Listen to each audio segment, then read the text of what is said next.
ৰমাকান্ত দেউৰী ডাঙৰীয়া বিধানসভাত তেখেতৰ আচৰণ আপোনালোকে দেখিছে। অকল বিধানসভাত নহয়, বিধানসভাৰ বাহিৰতো তেখেতৰ আচৰণ দেখি এছাম মানুহে কিন্তু তেখেতক ভয় কৰে। আৰু সেই ৰমাকান্ত দেউৰী যি কথা বাৰ্তাবিলাক উত্থাপন কৰিছে, মই ভাবোঁ ৰমাকান্ত দেউৰী ডাঙৰীয়া নিজে বোলে স্পৰ্শকাতক ব্যক্তি।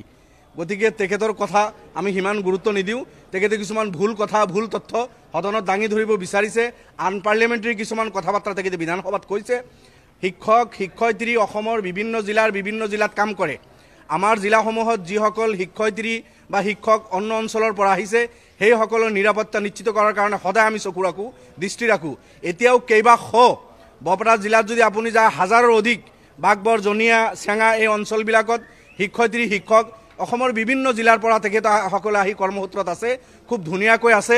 বহুতে মুছলমানৰ ঘৰত ভাড়া লৈ আছে, বহুতে আপোনাৰ সেই চৰ চাপৰি অঞ্চলবিলাকৰ দুৰ্গম অঞ্চলত আছে আৰু তেখেতসকল খুব নিৰাপদে আছে, ভালদৰে আছে। চেকা চেৰেকা ঘটনা গোটেই অসমত সকলো জাতি জনগোষ্ঠীৰ মাজত কেতিয়াবা দুই এটা হয়, সেইখিনি চৰকাৰ ডিপাৰ্টমেণ্টে দৃষ্টি ৰখা দৰকাৰ।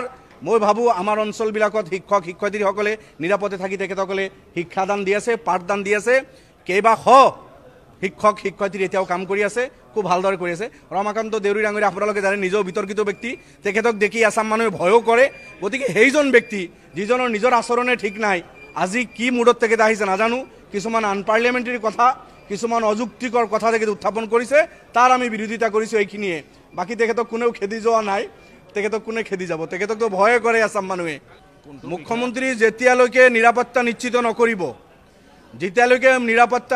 নকৰিব, গোটেই অসমৰ সকলো জাতি জনগোষ্ঠীৰ মানুহ, তেতিয়ালৈকে আমি কৈয়ে থাকিম, আমি দাবী উত্থাপন কৰিয়ে থাকিম। সদনৰ ভিতৰে বাহিৰে অসমৰ সকলো জাতি জনগোষ্ঠীৰ মানুহ নিৰাপদে থাকিব লাগিব, মিলিজুলি থাকিব লাগিব। আৰু এই নিৰাপত্তা নিশ্চিত কৰা মুখ্যমন্ত্ৰীৰ দায়িত্ব, চৰকাৰৰ দায়িত্ব।